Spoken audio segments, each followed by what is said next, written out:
나이 들어 행복하게 살고 싶다는 마음, 누구나 같지만, 현실은 왜 자꾸 불편하고, 복잡하고, 마음이 괴로울까요? 몸보다 마음이 더 무겁다는 말, 공감되시죠? 사실 노년에 꼭 필요한 건 더 가지는 것이 아니라 줄이는 것입니다. 오늘은 노년에 진짜 행복해지려면 꼭 줄여야 할 6가지를 알려드립니다. 지금 줄이면 남은 삶이 훨씬 가벼워집니다. 물건을 줄이면 마음이 가벼워집니다. 집안에 쌓인 물건이 주는 무의식적 스트레스는 생각보다 큽니다. 안 쓰는 물건을 비워야 공간도 마음도 정리됩니다. 필요 없는 물건을 줄이는 실천 방법을 알아보겠습니다. 옷장에 입지 않는 옷이 가득하면 선택의 피로가 생깁니다. 주방에 쓰지 않는 그릇이 많으면 요리할 때 불편합니다. 거실에 쌓인 책과 잡동사니는 시야를 어지럽힙니다. 이런 물건들이 쌓이면 마음도 복잡해집니다. 하루에 한 가지씩 물건을 정리해 보세요. 필요 없는 물건을 버리면 공간이 넓어집니다. 공간이 넓어지면 마음도 편안해집니다. 정리된 공간에서 생활하면 스트레스가 줄어듭니다. 물건을 줄이면 청소도 쉬워집니다. 청소가 쉬워지면 생활이 편리해집니다. 편리한 생활은 삶의 질을 높입니다. 물건을 줄이는 것은 단순한 정리가 아닙니다. 삶을 단순하게 만드는 첫걸음입니다. 단순한 삶은 행복을 가져옵니다. 행복은 마음의 여유에서 시작됩니다. 마음의 여유는 정리된 공간에서 생깁니다. 정리된 공간은 물건을 줄이는 것에서 시작됩니다. 물건을 줄이면 삶이 가벼워집니다. 가벼운 삶은 노년의 행복을 가져옵니다. 지금부터 하나씩 줄여보세요. 작은 변화가 큰 행복을 만듭니다. 물건을 줄이는 것은 자신을 위한 투자입니다. 투자는 미래의 행복을 위한 준비입니다. 준비된 삶은 안정감을 줍니다. 안정감은 마음의 평화를 가져옵니다. 마음의 평화는 건강한 삶의 기반입니다. 건강한 삶은 노년의 목표입니다. 목표를 이루기 위해 지금 시작하세요. 물건을 줄이는 것은 그 시작입니다. 시작이 반입니다. 반을 시작했으니 나머지도 할 수 있습니다. 할 수 있다는 믿음이 중요합니다. 믿음은 행동으로 이어집니다. 행동은 변화를 만듭니다. 변화는 새로운 삶을 열어줍니다. 새로운 삶은 행복으로 가는 길입니다. 행복은 선택입니다. 지금 선택하세요. 물건을 줄이는 것을 선택하세요. 선택이 미래를 만듭니다. 미래는 지금의 선택에 달려 있습니다. 지금 물건을 줄이면 행복한 미래가 기다립니다. 인간관계를 줄이면 갈등이 줄어듭니다. 노년에 들어서도 사람에 지치고 관계에 상처받는 일이 계속됩니다. 오랜 친구와도 갈등이 생기고 가족 사이에서도 마음이 불편할 때가 많습니다. 그럴수록 꼭 기억해야 할 건 모든 관계를 유지할 필요는 없다는 점입니다. 젊었을 땐 이해하고 참으며 살아왔지만 이제는 내 마음이 더 중요합니다. 억지로 맞추는 관계는 내 에너지를 계속해서 빼앗습니다. 의무감으로 만나는 사람은 만나고 나면 더 피곤해집니다. 관계에도 정리가 필요합니다. 노년의 관계는 양보다 질입니다. 마음을 나눌 수 있는 사람, 편안한 사람 한두 명이면 충분합니다. 자주 연락하지 않아도 괜찮은 관계가 진짜 관계입니다. 나를 지치게 만드는 사람은 거리를 두는 것이 건강한 선택입니다. 관계를 줄인다고 외로워지는 것은 아닙니다. 오히려 나에게 집중할 수 있는 시간이 생깁니다. 쓸데없는 오해와 감정 소모가 줄어듭니다. 갈등이 줄어들면 일상이 편안해집니다. 편안한 마음이 건강한 노년을 만들어줍니다. 가까운 가족과도 거리가 필요할 때가 있습니다. 모든 문제에 다 끼어들지 않아도 됩니다. 내 의견을 주장하지 않아도 괜찮습니다. 때로는 모른 척, 못 본 척하는 게 관계를 지키는 방법입니다. 좋은 관계는 자주 만나는 것보다 서로를 이해하는 데서 시작됩니다. 소통이 없다고 해서 나쁜 관계는 아닙니다. 말을 줄이고 마음을 더 쓰는 것도 지혜입니다. 서운한 말을 계속 떠올리면 결국 나만 손해입니다. 잊어야 편해지고 놓아야 가벼워집니다. 정리한다고 해서 나쁜 사람이 되는 건 아닙니다. 내 삶을 정돈하는 과정일 뿐입니다. 서로 맞지 않던 관계라면 거리가 필요합니다. 새로운 인연보다 지금 내 옆에 있는 사람을 더 소중히 여겨야 합니다. 조용한 관계, 따뜻한 관계 한두 개면 충분합니다. 말을 줄이고 요구를 줄이면 다툼도 줄어듭니다. 말없이 옆에 있어주는 존재가 진짜 친구입니다. 관계는 줄일수록 더 진실해집니다. 거절하는 용기도 필요합니다. 싫은 약속, 부담스러운 만남은 정중히 거절해도 됩니다. 예전처럼 다 맞춰주지 않아도 됩니다. 지금은 내가 편한 게 더 중요합니다. 내 마음을 돌보는 게 건강입니다. 편하지 않은 관계는 나를 병들게 합니다. 지금부터 인간관계를 정리해보세요. 에너지를 뺏는 사람보다 에너지를 주는 사람을 곁에 두세요. 혼자 있는 시간이 꼭 외로운 건 아닙니다. 오히려 가장 솔직한 나와 마주할 수 있는 시간입니다. 그 시간이 나를 성장시키고 치유하게 만듭니다. 관계를 줄인다는 건 결국 내 삶을 돌보겠다는 뜻입니다. 그 선택이 노년을 훨씬 더 단단하고 편안하게 만들어줍니다. 걱정을 줄이면 건강이 따라옵니다. 걱정은 마음의 짐이고 몸의 병입니다. 노년이 되면 걱정이 더 많아집니다.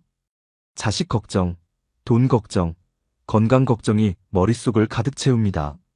하지만 걱정한다고 달라지는 건 없습니다. 오히려 마음만 지치고 몸도 아파집니다. 걱정을 줄이면 몸이 가벼워집니다. 마음이 안정되면 소화도 잘 되고 잠도 잘 옵니다. 걱정을 멈추는 가장 좋은 방법은 현실을 직시하는 것입니다. 상상으로 키운 불안이 실제보다 훨씬 더 크고 무섭습니다. 일어나지 않은 일을 계속 생각하면 머리만 복잡해집니다. 그럴 땐 지금 눈앞에 있는 현실에 집중해 보세요. 오늘 해야 할 일, 오늘 먹을 식사에 마음을 담아보는 겁니다. 걱정은 줄일 수 있는 훈련이 필요합니다. 생각이 너무 많아질 때는 글로 써보는 것도 도움이 됩니다. 적다 보면 생각이 정리되고 감정이 차분해집니다. 무엇보다 중요한 건 걱정을 나눌 수 있는 사람입니다. 혼자 앓지 말고 가까운 사람과 이야기하세요. 그 한마디가 생각보다 큰 위로가 됩니다. 기도를 하거나 명상을 통해 마음을 가라앉히는 것도 좋습니다. 숨을 깊게 쉬는 것만으로도 불안은 조금씩 잦아듭니다. 하루에 한 번이라도 걱정하지 않는 시간을 만들어 보세요. 자연을 바라보거나 음악을 듣는 것도 좋은 방법입니다. 걱정은 없앨 수는 없지만 줄일 수는 있습니다. 걱정이 줄면 여유가 생기고 여유가 생기면 웃음이 늘어납니다. 웃음은 몸의 면역력을 높이는 최고의 약입니다. 하루에 한 번 크게 웃는 사람은 병에 잘 걸리지 않습니다. 걱정이 많은 사람일수록 작은 일에 민감해집니다. 그 민감함이 몸에도 영향을 줍니다. 지나간 일은 놓아주고 오지 않은 일은 기다려야 합니다. 지금 이 순간을 잘 살아내는 것이 가장 좋은 방법입니다. 마음이 가벼우면 발걸음도 가볍습니다. 걱정이 줄면 표정도 밝아집니다. 밝은 얼굴은 사람을 끌어당기고 좋은 관계를 만들어줍니다. 그 관계가 또 다른 기쁨을 만들어줍니다. 걱정은 줄이면 줄일수록 삶은 더 평화로워집니다. 지금부터라도 걱정과 거리를 두어보세요. 내가 컨트롤할 수 없는 일은 흘려보내는 연습이 필요합니다. 그것이 바로 건강한 노년을 여는 열쇠입니다. 욕심을 줄이면 여유가 생깁니다. 노년기에 진짜 중요한 건 더 갖는 것이 아니라 덜 욕심내는 것입니다. 욕심은 마음을 불편하게 만들고 관계도 어렵게 만듭니다. 젊을 땐 목표를 이루기 위해 욕심이 필요했지만 이제는 그 욕심이 내 삶을 복잡하게 만들 수 있습니다. 나이 들어서까지 남과 비교하며 살 필요는 없습니다. 누가 더 크고 좋은 집에 사는지, 자식이 어떤 직장을 다니는지, 이런 비교는 마음을 병들게 할 뿐입니다. 욕심을 줄이면 삶이 단순해지고 마음이 편해집니다. 있는 그대로의 나를 받아들이는 것이 진짜 자유입니다. 무리해서 명절에 선물하고 체면 때문에 모임에 나가고 그 모든 게 결국은 욕심의 또 다른 모습입니다. 내가 원하는 게 아니라 남들이 기대하는 것에 맞춰가는 삶은 피곤합니다. 이제는 내 리듬에 맞게 살 때입니다. 남의 시선을 줄이면 내 삶에 집중할 수 있습니다. 지나치게 참견하고 간섭하는 것도 결국 내 안의 통제 욕심일 수 있습니다. 가족에게도 기대를 줄이면 더 편해집니다. 내 방식대로 하지 않는다고 답답해하지 않아도 됩니다. 모든 걸 내가 해결하려는 마음도 내려놔야 합니다. 자식도 배우자도 각자의 방식대로 살 수 있도록 믿어주는 게 필요합니다. 기대를 내려놓으면 실망도 줄어듭니다. 감사함이 커지고 마음의 여유가 생깁니다. 돈에 대한 욕심도 점검이 필요합니다. 돈은 있어야 하지만 너무 쥐고만 있으면 오히려 불행해집니다. 쓸 땐 쓰고 나눌 땐 나누는 여유가 진짜 부자입니다. 무리한 재테크나 욕심 많은 투자도 건강을 해칠 수 있습니다. 지금 필요한 건 수익이 아니라 안정입니다. 안정은 욕심을 덜어낼 때 찾아옵니다. 작은 일에 민감하게 반응하는 것도 내려놔야 할 욕심입니다. 사소한 말에 집착하지 말고 크게 웃어넘기는 유연함을 가지세요. 세상을 바꾸려고 하지 말고 내가 바뀌는 게 빠릅니다. 고집도 아집도 결국은 마음속 작은 욕심입니다. 내가 옳다고 우기는 마음은 관계를 멀어지게 만듭니다. 생각을 비우면 말도 부드러워지고 얼굴도 밝아집니다. 마음이 넓어진 사람은 작은 일에 휘둘리지 않습니다. 내가 욕심을 줄일수록 주변도 평화로워집니다. 여유는 노력해서 만드는 것이 아니라 욕심을 덜어내는 데서 나옵니다. 욕심을 내려놓는다고 무기력해지는 건 아닙니다. 오히려 더 선명하게, 더 풍성하게 삶을 느낄 수 있습니다. 삶이 덜 복잡하고 덜 아플 수 있다는 걸 경험하게 됩니다. 지금 무엇을 너무 원하고 있진 않은지 돌아보세요. 그것이 나를 힘들게 하고 있는 건 아닌지 점검해 보세요. 지금 가진 것만으로도 충분한 삶이 가능하다는 걸 느껴보세요. 덜 가지는 것이 아니라 더 자유로워지는 것입니다. 이제는 욕심보다 평화를 선택할 때입니다. 욕심을 줄이면 인생은 훨씬 가볍고 넓어집니다. 식사량을 줄이면 몸이 가벼워집니다. 나이가 들수록 먹는 양이 건강을 결정짓습니다. 많이 먹는다고 힘이 나는 건 아닙니다.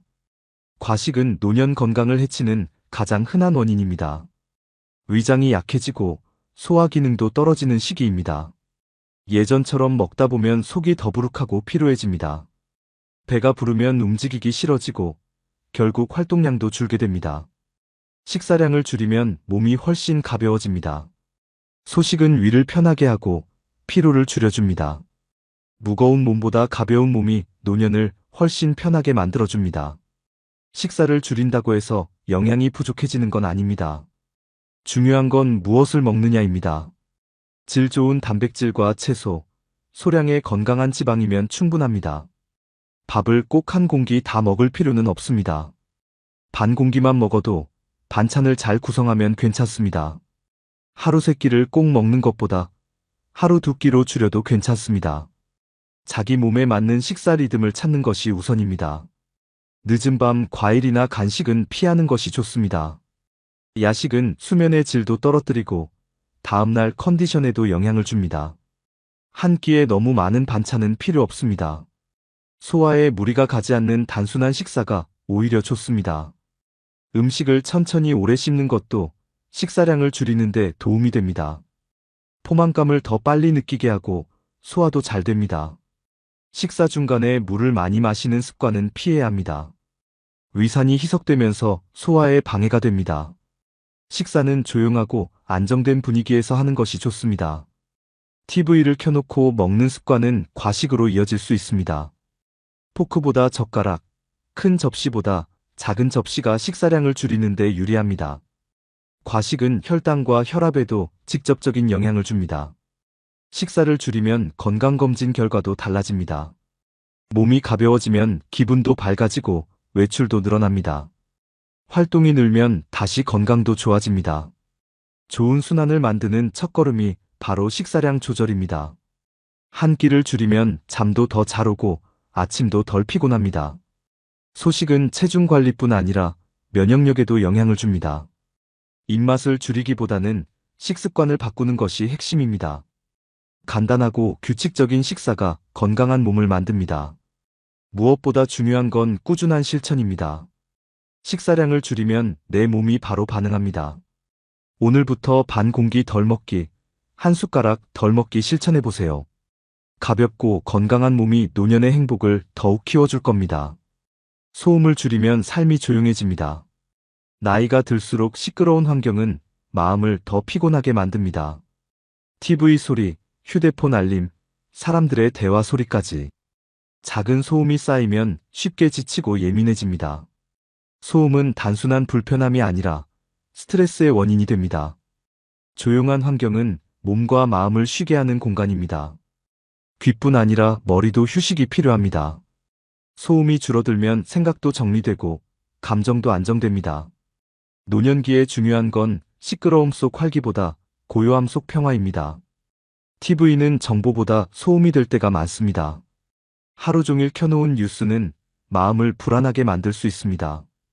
TV는 필요할 때만 켜고 나머지 시간은 꺼두는 습관이 필요합니다. 휴대폰 알림도 줄일 수 있습니다. 필요한 연락만 오게 설정하고 소리는 최소한으로 줄입니다. 음악도 좋지만 때로는 아무 소리 없는 시간이 더 소중합니다. 창문을 열고 자연의 소리를 들어보세요. 바람 소리, 새 소리, 나뭇잎 흔들리는 소리도 큰 위로가 됩니다. 낮 동안 일정 시간만이라도 무소음 시간을 정해보세요. 이 시간 동안은 TV도 끄고 휴대폰도 멀리 두는 겁니다. 그 시간엔 그냥 앉아있거나 책을 읽거나 가만히 있어도 좋습니다. 조용함에 익숙해지면 오히려 그것이 큰 힘이 됩니다. 혼자 있는 시간이 외롭기보다 편안하게 느껴집니다. 소음을 줄이면 집중력도 향상됩니다. 생각이 또렷해지고 머리가 맑아집니다. 불안감이나 짜증도 줄어들고 마음이 차분해집니다. 주변 환경을 단순하게 정리하는 것도 소음을 줄이는 방법입니다. 시끄러운 가전제품은 사용 시간을 조절할 수 있습니다. 가족에게도 조용한 시간을 갖고 싶다고 솔직히 말해보세요. 소통은 조용한 마음에서 시작됩니다. 말도 줄이고 소리도 줄이면 관계도 부드러워집니다. 집안이 조용하면 집이 곧 휴식처가 됩니다. 외출하지 않아도 마음이 쉬는 공간이 생기는 것입니다. 조용한 음악 한 곡, 조용한 오후 1시간, 이런 시간이 쌓이면 마음이 훨씬 건강해집니다. 소리 없는 시간 속에서 진짜 나의 감정을 들을 수 있습니다. 바쁘게 살았던 날들 속에서 놓쳤던 생각들도 다시 돌아옵니다. 자기만의 조용한 공간을 만드는 것은 곧 자신을 돌보는 일입니다. 그 공간은 다른 누구도 대신 만들어줄 수 없습니다. 지금 있는 그대로의 집에서도 조용한 구석을 만들 수 있습니다. 그 구석이 마음의 쉼터가 됩니다. 소음을 줄인다는 건 삶을 천천히 살겠다는 뜻입니다. 천천히 사는 삶은 더 깊고 넓게 느껴집니다. 지금부터 하루에 단 10분만이라도 조용한 시간을 가져보세요. 그 시간이 나를 다시 회복시키는 힘이 될 것입니다. 노년에 행복하게 살고 싶다면 더 가지려고 하지 말고 줄이는 법부터 배워야 합니다. 물건을 줄이면 마음이 가볍고, 인간관계를 줄이면 갈등이 줄어들고, 걱정을 줄이면 건강이 따르고, 욕심을 줄이면 여유가 생기고, 식사량을 줄이면 몸이 가벼워지고, 소음을 줄이면 삶이 조용해집니다. 이 6가지를 하나씩만 줄여도 지금보다 훨씬 편안하고 따뜻한 노년을 맞이할 수 있습니다. 줄인다는 건 비워낸다는 뜻이 아닙니다. 덜어냄으로써 진짜 중요한 것을 지키는 일입니다. 삶은 가볍게 살수록 깊어집니다. 오늘부터 하나만 줄여보세요. 어떤 걸 먼저 실천해보고 싶으신가요? 댓글로 여러분의 생각을 나눠주세요. 공감되는 부분이 있었다면 좋아요와 구독도 부탁드립니다. 주변 분들과 영상 공유하셔서 함께 가볍고 따뜻한 노년을 만들어가면 좋겠습니다. 행복은 멀리 있지 않습니다. 지금 줄이는 그 마음이 행복의 시작입니다.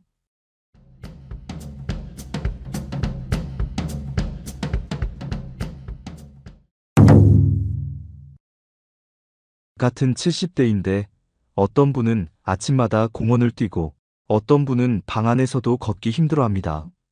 이 차이는 어디서 오는 걸까요? 운동량? 체질? 유전? 물론 그런 요소들도 있겠지만 더 중요한 건 일상의 작은 습관들입니다. 오늘 영상에서는 70대 이후에도 활발히 움직이는 분들의 건강 습관과 근육 비결을 알려드립니다. 지금부터 작은 실천 하나로 삶이 달라질 수 있습니다. 근육을 지킨 사람은 다리가 다릅니다. 하체 근육은 나이가 들수록 자연스럽게 줄어듭니다. 특히 70대 이후에는 근육 감소 속도가 빨라집니다. 근육이 줄어들면 걷는 것도 힘들어집니다. 반면 근육을 유지한 분들은 여전히 활발하게 움직입니다. 근육은 단순히 힘만이 아니라 균형과 안정성에도 영향을 줍니다. 하체 근육이 약해지면 넘어지기 쉬워집니다. 낙상은 노년기에 큰 부상을 초래할 수 있습니다. 따라서 근육을 유지하는 것이 매우 중요합니다. 근육을 유지하려면 꾸준한 운동이 필요합니다. 특히 하체 근육을 강화하는 운동이 효과적입니다. 스쿼트나 계단 오르기 같은 운동이 도움이 됩니다. 이러한 운동은 근육을 자극하고 유지하는 데 효과적입니다. 또한 일상생활에서도 활동량을 늘리는 것이 좋습니다. 예를 들어 엘리베이터 대신 계단을 이용하는 습관을 들일 수 있습니다. 집안일을 할 때도 적극적으로 움직이는 것이 도움이 됩니다. 근육을 유지하면 일상생활이 훨씬 수월해집니다. 무거운 물건을 들거나 장시간 걷는 것도 어렵지 않습니다. 반면 근육이 약해지면 작은 일에도 피로를 느낍니다. 따라서 근육을 유지하는 것이 삶의 질을 높이는 데 중요합니다. 근육을 유지하려면 꾸준한 노력이 필요합니다. 하루에 30분 정도의 운동을 목표로 할 수 있습니다. 운동은 무리하지 않고 자신의 체력에 맞게 조절해야 합니다. 처음에는 가벼운 운동부터 시작하는 것이 좋습니다. 예를 들어 가벼운 스트레칭이나 걷기부터 시작할 수 있습니다. 점차 운동 강도를 높여가는 것이 효과적입니다. 운동을 할 때는 올바른 자세를 유지하는 것이 중요합니다. 잘못된 자세는 부상을 초래할 수 있습니다. 운동 전후에는 스트레칭을 통해 근육을 이완시켜야 합니다. 이는 부상을 예방하고 운동 효과를 높이는 데 도움이 됩니다. 근육을 유지하려면 영양 섭취도 중요합니다. 특히 단백질 섭취가 근육 유지에 큰 역할을 합니다. 식사에 단백질이 풍부한 식품을 포함시키는 것이 좋습니다. 예를 들어 생선, 두부, 달걀 등이 있습니다. 이러한 식품은 근육 형성에 필요한 영양소를 제공합니다. 또한 충분한 수분 섭취도 중요합니다. 물을 자주 마시는 습관을 들이는 것이 좋습니다. 수분은 근육의 기능을 유지하는 데 도움이 됩니다. 근육을 유지하려면 충분한 휴식도 필요합니다. 운동 후에는 충분한 휴식을 통해 근육을 회복시켜야 합니다. 수면도 근육 회복에 중요한 역할을 합니다. 하루에 7시간에서 8시간 정도의 수면을 취하는 것이 좋습니다. 규칙적인 수면 습관을 유지하는 것이 중요합니다. 스트레스 관리도 근육 유지에 영향을 줍니다. 스트레스는 근육의 긴장을 초래할 수 있습니다. 명상이나 호흡 운동을 통해 스트레스를 관리할 수 있습니다. 긍정적인 마인드를 유지하는 것도 도움이 됩니다. 사회적 활동에 참여하는 것도 근육 유지에 긍정적인 영향을 줍니다. 친구나 가족과의 교류는 활동량을 늘리는 데 도움이 됩니다. 이러한 활동은 정신 건강에도 긍정적인 영향을 줍니다. 결국 근육을 유지하는 것은 전반적인 건강을 지키는 데 중요합니다. 매일의 습관이 움직임을 만든다. 잘 걷는 사람과 걷지 못하는 사람의 가장 큰 차이는 하루의 습관입니다. 매일 아침 같은 시간에 일어나 가볍게 몸을 푸는 것부터 다릅니다. 걷기 전 간단한 스트레칭이나 물 한 잔 마시는 습관도 몸의 리듬을 만듭니다. 잘 움직이는 분들은 하루 중 특정 시간에 반드시 몸을 씁니다. 아침 산책, 점심 후 정리정돈, 저녁 가벼운 정원 손질까지 활동이 꾸준합니다. 그 시간들을 놓치지 않기 때문에 움직임도 자연스럽게 이어집니다. 반면 걷기 어려운 분들은 하루 대부분을 앉아서 보내는 경우가 많습니다. TV 앞이나 침대에서 보내는 시간이 길어지면 근육은 빠르게 줄어듭니다. 몸을 안 쓰면 안 쓸수록 더 움직이기 싫어지는 것이 인체의 특성입니다. 하루 종일 걷지 않아도 움직이기만 해도 달라질 수 있습니다. 설거지를 하며 까치발을 들어보거나 의자에 앉았다 일어서기를 반복해도 좋습니다. 매일 습관처럼 하는 동작이 쌓여서 체력을 지탱합니다. 정해진 시간에 걷고 정해진 시간에 쉬는 것도 중요합니다. 수면과 식사 활동 시간을 일정하게 유지하면 에너지도 유지됩니다. 하루에 몇 번이라도 몸을 의식적으로 움직이는 것이 핵심입니다. 장 보러 갈 때 일부러 멀리 주차하거나 엘리베이터 대신 계단을 이용할 수 있습니다. 짧은 거리라도 자주 걷는 것이 힘을 지키는 방법입니다. 몸이 무거운 날은 스트레칭이라도 빠뜨리지 않는 것이 좋습니다. 이런 습관은 시간이 지날수록 확실한 차이를 만듭니다. 잘 걷는 사람은 의자에 앉을 때도 무릎 각도를 유지하며 앉습니다. 다리를 꼬지 않고 허리를 펴고 앉는 습관이 자세에 영향을 줍니다. 앉은 자세가 흐트러지면 오래 앉아 있어도 금방 피로해집니다. 자세가 흐트러지면 하체 힘도 약해집니다. 자신의 자세와 생활 습관을 점검해 보는 것이 중요합니다. 집에만 있어도 할 수 있는 습관들이 많습니다. 전화 통화를 하면서 제자리 걷기를 하거나 음악을 들으며 다리를 들어 올릴 수 있습니다. 처음에는 불편해도 반복하면 몸이 익숙해집니다. 움직임을 습관처럼 들여놓으면 하루가 훨씬 짧고 활기차게 느껴집니다. 움직이는 시간과 쉬는 시간의 균형도 중요합니다. 너무 많이 앉아 있으면 그만큼 일어나기도 힘들어집니다. 앉을 때마다 몇 초간 엉덩이와 허벅지에 힘을 줘보는 것도 좋은 자극이 됩니다. 움직이는 것을 의무가 아니라 일상으로 받아들이는 시선이 필요합니다. 잘 걷는 사람들은 운동이라기보다는 생활의 일부로 움직입니다. 힘든 운동보다 반복 가능한 습관이 훨씬 오래 갑니다. 처음에는 하루에 한 가지씩만 실천해 보는 것이 좋습니다. 예를 들어 밥 먹고 바로 눕지 않고 10분 정도 걷기만 해도 큰 차이를 만듭니다. 이렇게 단순한 습관이 한 달, 세 달, 1년 후를 바꿉니다. 하루 일과를 짜는데 운동 시간을 아예 넣어보는 것도 방법입니다. 알람을 맞추거나 달력에 체크하며 동기부여를 할 수 있습니다. 계획을 세우면 지키려고 하는 힘이 생깁니다. 그 힘이 모여서 움직임을 만들고 그 움직임이 건강을 지킵니다.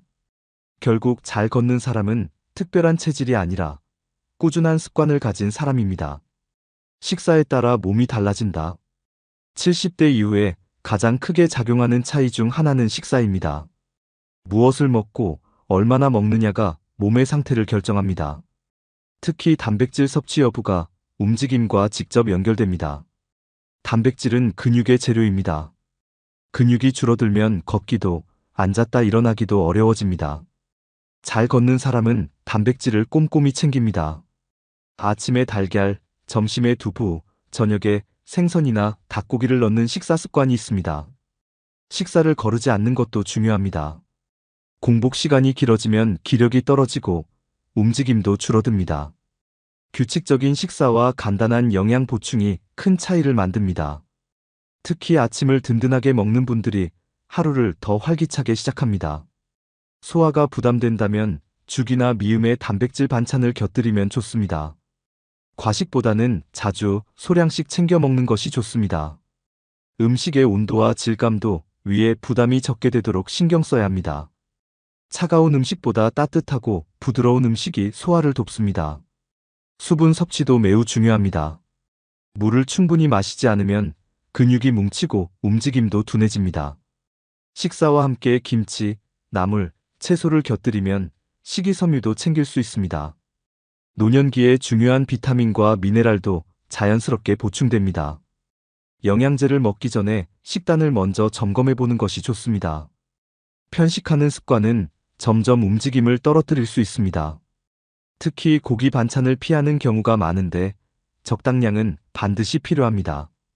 씹기 어렵다면 잘게 썰거나 익혀서 조리하면 충분히 먹을 수 있습니다.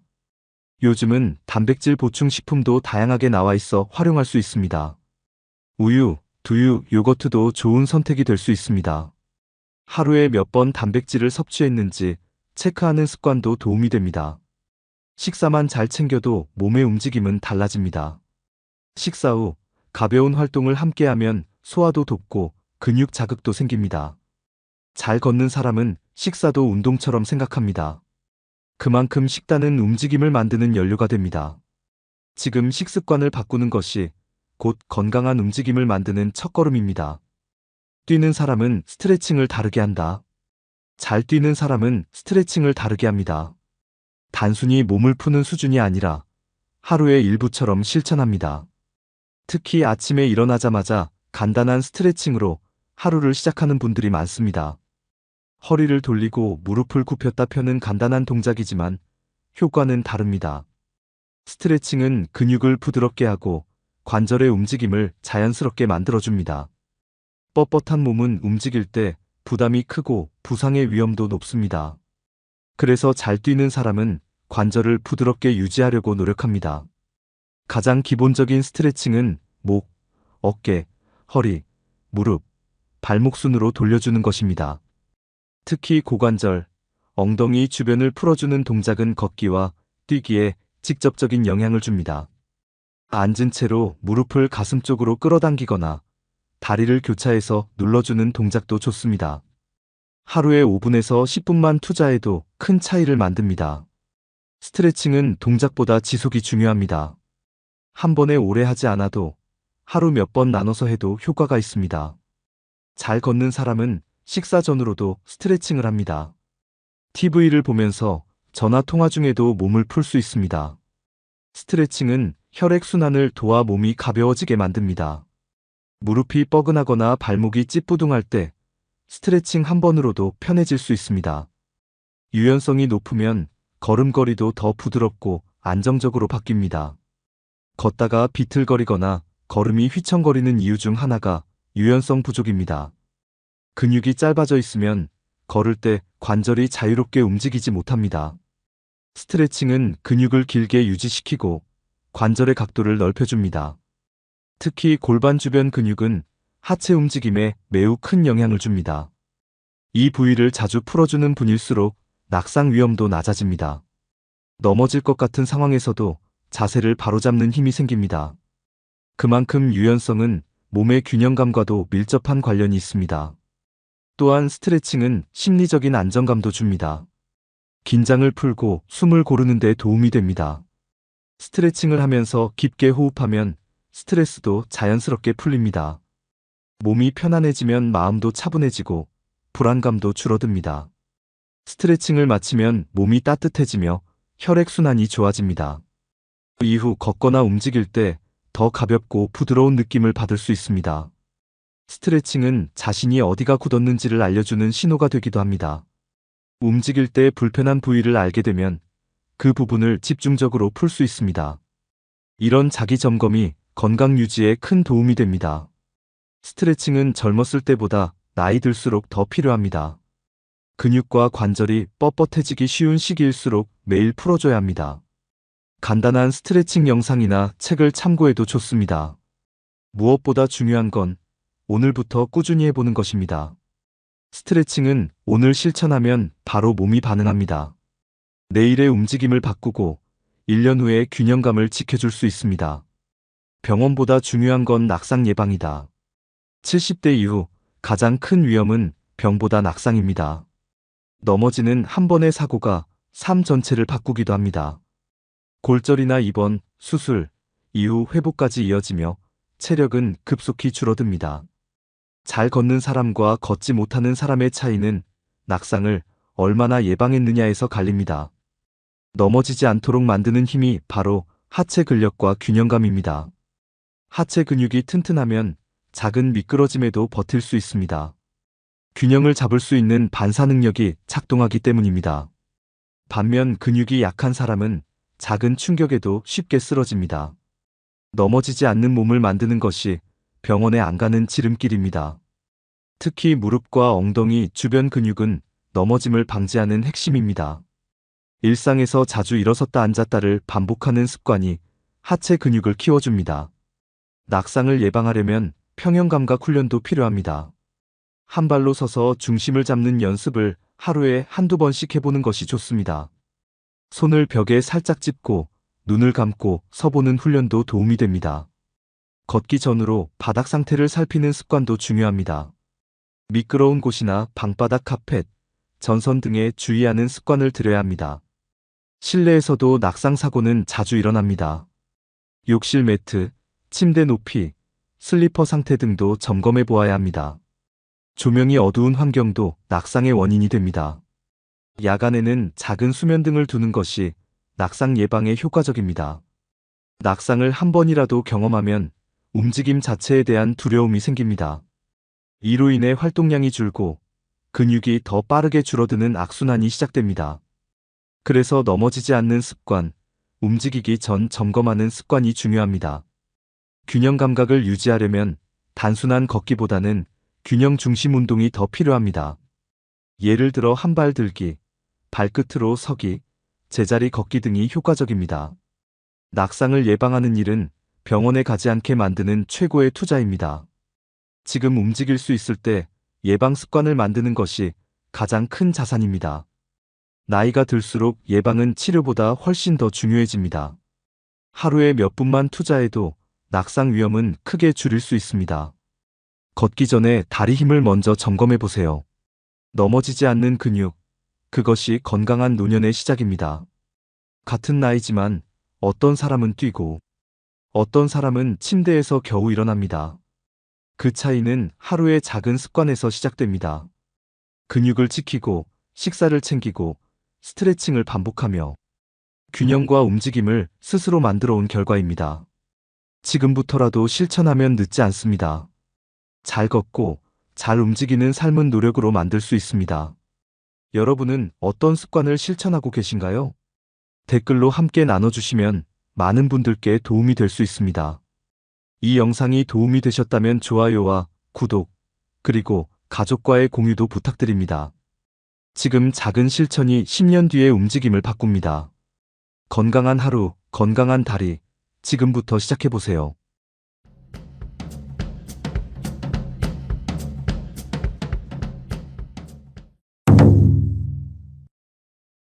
갑자기 몸이 안 좋아졌다는 말을 가장 많이 듣는 나이가 있습니다.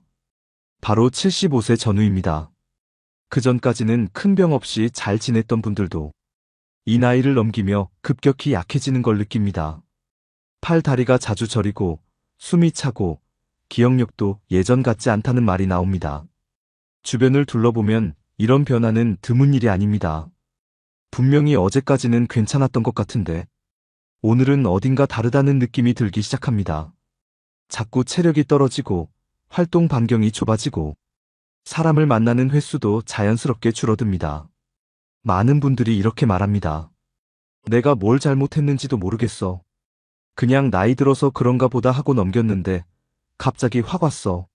하지만 사실 이 변화는 갑자기 온 것이 아닙니다. 75세를 기준으로 그 전까지 쌓인 작은 변화들이 한꺼번에 드러나는 것일 뿐입니다. 눈에 보이지 않던 변화가 신체 기능과 생활 전반을 조금씩 흔들고 있었던 겁니다. 작은 징후들을 무심코 지나쳤던 것이 75세를 넘기며 건강을 크게 흔드는 이유가 되는 것입니다. 건강은 한순간에 무너지는 게 아닙니다. 오늘 영상에서는 75세 이후 건강이 급격히 나빠지는 진짜 이유 6가지를 하나씩 구체적으로 알려드리겠습니다. 특히 평소 생활 속에서 놓치기 쉬운 부분을 쉽고 명확하게 설명해 드릴 테니 꼭 끝까지 보시고 스스로 점검해 보시기 바랍니다. 이 6가지를 제대로 알면 앞으로의 건강을 훨씬 안정적으로 유지할 수 있습니다. 그리고 지금부터라도 무너지는 속도를 늦추고 되돌릴 수 있는 방법도 분명히 있습니다. 그럼 지금부터 본격적으로 알아보겠습니다. 근육량이 급격히 줄어듭니다. 나이가 들수록 근육이 줄어드는 건 당연한 일입니다. 하지만 75세 이후에는 그 속도가 훨씬 빨라집니다. 운동을 하지 않으면 1년에 한두 %씩 근육량이 줄어드는 것이 아니라 몇 개월 안에 눈에 띄게 줄어들 수 있습니다. 근육은 단지 힘을 내는 기관이 아닙니다. 우리 몸의 면역과 대사, 체온 유지까지 모든 기초 체력의 기반이 되는 것이 바로 근육입니다. 근육이 줄면 쉽게 지치고 회복이 늦어집니다. 작은 활동도 큰 피로로 이어집니다. 특히 하체 근육이 빠르게 줄어듭니다. 허벅지와 엉덩이 근육은 걷기와 균형 유지에 매우 중요한 역할을 합니다. 하체 근육이 약해지면 걷는 속도가 느려지고 조금만 걸어도 다리가 풀립니다. 근육이 줄면 당연히 낙상 위험도 올라갑니다. 무릎이 흔들리고 중심을 잡기 어려워 넘어지는 일이 잦아집니다. 한번 넘어지면 골절이나 입원이 이어집니다. 그리고 그때부터 활동량이 급격히 줄어드는 악순환이 시작됩니다. 근육이 줄면 혈당 조절도 어려워집니다. 당을 흡수하는 기능이 떨어지면서 기존에 없던 당뇨가 생기거나 있던 당뇨가 더 악화되기도 합니다. 혈압, 체지방 수치도 같이 흔들리기 시작합니다. 노화로 인한 근육 감소는 자연스러운 현상이지만 운동을 통해 충분히 늦출 수 있습니다. 매일 가볍게라도 걷는 것이 가장 기본입니다. 근력 운동이 어렵다면 제자리 걷기부터 시작해보세요. 가능한 한 다리를 많이 쓰는 것이 중요합니다. 식사도 함께 조절해야 합니다. 단백질이 부족하면 근육이 만들어지지 않습니다. 하루에 2끼라도 꼭 단백질 반찬을 챙겨야 합니다. 계란, 두부, 생선, 닭가슴살 같은 식재료가 좋습니다. 이건 보양식이 아니라 필수 영양소입니다. 단백질을 먹는다고 바로 근육이 늘진 않지만 운동과 함께하면 유지에 큰 도움이 됩니다. 아침에 일어나서 스트레칭하고 식사 후에는 천천히 걷는 루틴을 만들어 보세요. 작은 습관이 근육을 지켜줍니다. 근육량을 체크하고 싶다면 정기적인 체성분 검사를 받아보는 것도 좋습니다. 특히 체중이 줄었다면 그게 근육 때문인지 확인해 보아야 합니다. 몸무게만 보고 판단하면 안 됩니다. 겉은 괜찮아 보여도 속은 약해져 있을 수 있습니다. 요약하자면 75세 이후 근육이 급격히 줄어드는 건 자연스러운 현상이지만 그대로 두면 건강 전체가 무너질 수 있습니다. 지금 당장 움직이는 습관과 식사를 통한 단백질 섭취를 챙겨야 합니다. 근육은 나이보다 중요합니다. 장기 기능이 눈에 띄게 떨어집니다. 75세를 넘기면서 가장 크게 달라지는 것 중 하나는 몸속 장기들의 기능이 눈에 띄게 떨어진다는 점입니다. 겉으로는 멀쩡해 보여도 속에서는 서서히 기능 저하가 일어나고 있습니다. 이 변화는 아주 조용하게 진행됩니다. 간 기능은 해독과 에너지 저장을 담당합니다. 나이가 들면 간의 해독 속도가 느려집니다. 그래서 예전보다 약을 먹고 속이 불편하거나 기름진 음식을 먹고 더 오래 피로를 느끼게 됩니다. 술 한두 잔에도 금세 지치고 회복이 더디게 됩니다. 신장 기능도 마찬가지입니다. 노폐물을 걸러내는 능력이 약해지면서 혈액 속 독소가 천천히 쌓이기 시작합니다. 몸이 붓고 소변량이 줄고 밤에 자주 깨는 증상으로 이어질 수 있습니다.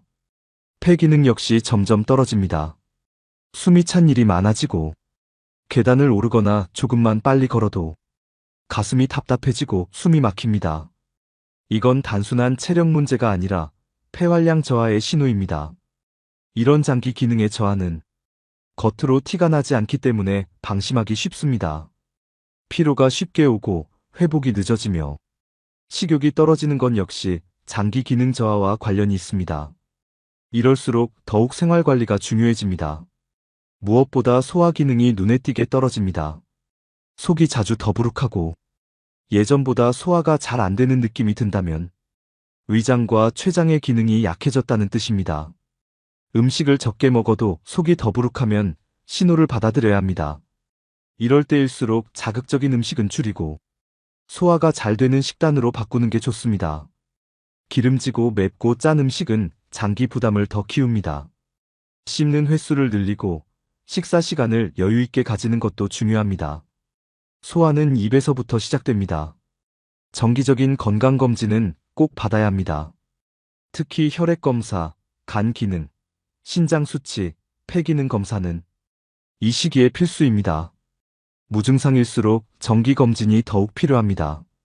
보이는 것보다 보이지 않는 것이 더 무섭습니다. 평소에 피곤한 상태가 오래가면 그냥 나이 들어서 그렇다고 넘기지 마세요. 몸속 장기들이 더 이상 회복 속도를 따라가지 못하고 있다는 신호일 수 있습니다. 이럴 땐 휴식뿐 아니라 식단과 수면까지 점검해야 합니다. 회복력이 떨어졌다면 관리 방식도 바뀌어야 합니다. 물을 충분히 마시는 것도 장기 기능을 지키는 기본입니다. 수분이 부족하면 혈액 농도가 진해지고 신장과 간에 부담이 갑니다. 하루 8잔 정도의 물을 조금씩 자주 마시는 것이 좋습니다. 물을 챙기는 습관이 건강을 지켜줍니다. 요약하자면 75세 이후 눈에 띄는 장기 기능 저하는 조용하지만 확실하게 건강을 흔듭니다. 식사, 수면, 수분 섭취, 정기검진이 장기를 지키는 가장 현실적인 방법입니다. 겉이 아니라 속을 돌봐야 할 시기입니다. 만성질환이 본격적으로 영향을 미칩니다. 75세를 넘기면 대부분 하나 이상의 만성질환을 가지고 있습니다. 고혈압, 당뇨, 고지혈증은 가장 흔한 세 가지입니다. 그런데 문제는 이 만성질환들이 이제는 단순한 수치 문제가 아니라 생활 전체에 영향을 주기 시작한다는 점입니다. 그전까지는 약으로 수치만 관리하면 괜찮았던 것이 이제는 몸의 기능을 조금씩 흔들기 시작합니다. 피로가 자주 오고 쉽게 지치며 잠을 자도 개운하지 않은 느낌이 이어집니다. 그 원인이 만성질환일 수 있습니다. 고혈압은 뇌와 심장에 영향을 줍니다. 혈압이 높은 상태가 계속되면 혈관이 약해지고 두통이나 어지럼증이 나타납니다. 무증상이라고 방심하면 뇌출혈이나 뇌경색으로 이어질 위험도 커집니다. 당뇨는 혈당 수치만 문제가 아닙니다. 혈당이 높으면 신경, 눈, 콩팥, 혈관이 조금씩 손상됩니다. 손발 저림, 시력 저하, 소변 이상 등이 나타날 수 있습니다. 조용히 진행되기 때문에 느껴졌을 때는 이미 손상이 진행된 경우가 많습니다. 고지혈증은 혈액 속 기름기 문제입니다. 혈관 벽에 쌓인 지방이 혈액순환을 방해하고 심장을 압박합니다. 심근경색이나 협심증의 원인이 되기도 합니다. 가슴이 답답하거나 갑자기 숨이 차다면 꼭 점검해야 합니다. 이런 만성질환은 서로 영향을 주고받습니다. 혈압이 오르면 혈당도 흔들리고 혈당이 불안정하면 콜레스테롤도 불안해집니다. 하나만 문제여도 결국 셋 다 함께 흔들릴 수 있습니다. 그래서 통합관리가 필요합니다. 중요한 건 꾸준함입니다. 약을 꾸준히 복용하고 식사, 운동, 수면을 일정하게 유지하는 것이 수치 이상으로 건강을 지키는 핵심입니다. 조금 괜찮아졌다고 약을 끊는 건 가장 위험한 행동입니다. 음식을 조절하는 것도 필수입니다. 짜고 기름진 음식, 단 음료나 간식을 줄이고 채소, 생선, 통곡물 위주의 식단을 만들어야 합니다. 양을 줄이기보다 균형을 맞추는 것이 중요합니다. 좋은 식습관이 약보다 더 큰 약이 될 수 있습니다. 걷기 운동은 만성질환 관리에 아주 효과적입니다. 무리하지 않는 선에서 하루 30분 정도 걷기나 가벼운 스트레칭을 하는 것만으로도 혈압과 혈당 조절에 도움이 됩니다. 운동은 약과 함께 가야 진짜 효과가 납니다. 스트레스도 큰 영향을 줍니다. 스트레스를 받으면 혈압과 혈당이 급격히 오릅니다. 몸은 긴장 상태가 되며 호르몬 균형이 무너집니다. 마음을 편하게 유지하려는 노력도 관리의 일부입니다. 심신이 함께 안정되어야 만성질환도 잦아듭니다. 요약하자면 75세 이후에는 만성질환이 몸 전체에 영향을 미치기 시작합니다. 수치 관리에서 생활 관리로 넘어가야 합니다. 꾸준한 약 복용, 식습관 조절, 운동, 스트레스 관리까지 전반적인 루틴을 정리해야 건강을 지킬 수 있습니다. 균형 감각이 떨어지며 낙상 위험이 커집니다. 75세 이후 가장 큰 건강 위협 중 하나가 낙상입니다. 이전에는 잘 걷고 움직이던 분들도 조금만 방심하면 넘어지게 되는 경우가 많아집니다. 이유는 바로 균형 감각과 반응 속도의 저하 때문입니다. 몸이 기울었을 때 재빨리 중심을 잡는 능력이 떨어지기 시작하는 겁니다. 젊었을 때는 발이 살짝 걸려도 금세 중심을 잡지만 나이가 들면 같은 상황에서도 쉽게 넘어집니다. 이건 단순히 힘이 약해서가 아니라 몸이 균형을 잡는 능력이 서서히 떨어졌기 때문입니다. 그런데 이 변화는 평소엔 잘 느껴지지 않습니다. 어느 날 갑자기 넘어지면서 비로소 몸이 예전 같지 않다는 걸 알게 됩니다. 골절은 그 자체보다 회복 과정이 훨씬 더 힘들고 오래갑니다. 엉덩이, 골반, 허벅지 쪽 뼈가 부러지면 입원 기간도 길고 이후 걷는데도 큰 제약이 생깁니다. 특히 낙상 후 두려움이 생기면 스스로 움직이려는 의욕도 줄어듭니다. 이로 인해 활동량이 줄고 근육과 장기 기능이 더 빠르게 저하됩니다. 건강이 연쇄적으로 무너지는 출발점이 되는 셈입니다. 넘어지는 원인은 다양합니다. 근육 약화, 시력 저하, 청력 저하, 집안의 미끄러운 바닥, 낮은 턱, 어두운 조명 등 작은 것들이 모여 큰 사고로 이어집니다. 그래서 미리 대비하는 게 중요합니다. 가장 먼저 할 일은 집 안 구조를 점검하는 겁니다. 욕실, 부엌, 복도 같은 자주 지나가는 곳에 미끄럼 방지 매트를 깔고 턱이나 문지방을 제거하는 게 좋습니다. 밤에는 센서 등이나 야간등을 켜두면 시야가 확보돼 넘어질 위험이 줄어듭니다. 이동할 때 보조기구를 사용하는 것도 도움이 됩니다. 지팡이나 보행기를 부담스러워하지 말고 필요할 때는 꼭 활용하세요. 균형을 잡는 데 큰 도움이 되며 넘어질 가능성을 줄여줍니다. 걷기 운동도 균형 감각을 유지하는 데 매우 중요합니다. 일주일에 5번 이상, 하루 30분 정도 걷는 것만으로도 하체 근육과 균형 잡는 능력이 유지됩니다. 가능하다면 계단 오르기나 실내 스트레칭도 병행하세요. 몸을 정기적으로 움직이는 것이 핵심입니다. 평형 감각을 자극하는 운동도 추천합니다. 두 발을 붙이고 눈을 감고 서 있는 연습, 한 발로 5초 서 있기 같은 간단한 훈련도 몸의 반사신경을 되살리는 데 도움이 됩니다. 이런 훈련은 하루 몇 분이면 충분합니다. 요약하자면 75세 이후에는 균형 감각이 크게 떨어지며 그 결과 낙상 위험이 매우 커집니다. 이로 인한 골절과 회복 지연은 건강 전체를 급격히 나쁘게 만들 수 있습니다. 예방이 최선입니다. 준비된 환경과 꾸준한 훈련이 필요합니다. 뇌 기능 저하가 눈에 띄게 나타납니다. 75세를 넘기면 많은 분들이 기억력이 약해졌다고 느낍니다. 이름이 잘 기억나지 않거나 물건을 어디에 뒀는지 자주 잊는 일이 늘어납니다. 이런 증상은 단순한 건망증이 아니라 뇌 기능의 자연스러운 저하일 수 있습니다. 기억력뿐 아니라 집중력, 계산 능력, 언어 사용 능력 등 다양한 인지 기능이 서서히 떨어지기 시작합니다. 복잡한 대화를 따라가기 힘들고 새로운 정보를 이해하는 속도도 느려집니다. 이건 뇌의 활동이 줄어들고 있다는 신호입니다. 뇌는 쓰지 않으면 점점 퇴화합니다. 자극이 없고 반복되는 일상에만 노출되면 뇌는 새로운 연결을 만들지 않게 됩니다. 결국 정보 처리 능력이 떨어지고 생각하는 힘도 약해집니다. 무엇보다 문제는 초기 증상이 너무 미묘하다는 겁니다. 그래서 대부분 그냥 나이 탓으로 넘겨버립니다. 하지만 시간이 지나면 일상생활에 불편을 느낄 정도로 증상이 나타나게 됩니다.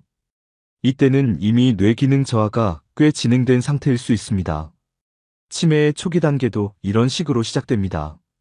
이름이 자꾸 생각나지 않거나 방금 들은 이야기를 금방 잊고 반복해서 묻게 되는 경우 주의 깊게 살펴봐야 합니다. 단순한 실수가 반복된다면 검사를 받아보는 게 좋습니다. 뇌는 자극을 통해 되살릴 수 있습니다. 신문을 소리내어 읽거나 간단한 일기를 매일 쓰는 습관만으로도 뇌의 언어 능력을 유지할 수 있습니다. 소리내어 말하는 것도 뇌 활동을 돕습니다. 퍼즐이나 숫자, 게임 같은 두뇌 활동도 효과적입니다.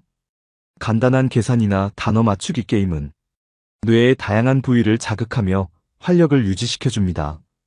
너무 어려운 활동보다 재미있고 반복 가능한 게 좋습니다. 일상 속 대화도 큰 도움이 됩니다. 사람들과 대화를 나누면 기억력과 표현력을 동시에 쓰게 됩니다. 말이 줄어들수록 뇌도 덜 움직이게 됩니다. 말하는 것 자체가 뇌 운동입니다. 적절한 수면도 뇌 건강에 필수입니다. 잠을 통해 뇌는 하루 동안 쌓인 정보를 정리하고 노폐물을 배출합니다. 수면이 부족하면 뇌의 회복력이 떨어집니다. 규칙적인 수면은 기억력 유지에도 도움이 됩니다. 요약하자면 75세 이후 뇌 기능 저하는 흔하지만 절대 가만히 두어서는 안 됩니다. 작은 자극과 반복이 뇌를 되살리는 방법입니다. 읽고 쓰고 말하고 듣는 것, 이 모든 것이 뇌를 건강하게 만드는 길입니다. 사회적 고립이 신체 건강까지 무너뜨립니다. 75세 이후에는 관계가 자연스럽게 줄어듭니다. 직장을 떠나고 친구와의 연락도 뜸해지고 혼자 있는 시간이 점점 늘어납니다. 문제는 이 고립이 마음뿐 아니라 몸까지 약하게 만든다는 점입니다. 사회적 고립은 건강에 직접적인 영향을 미칩니다.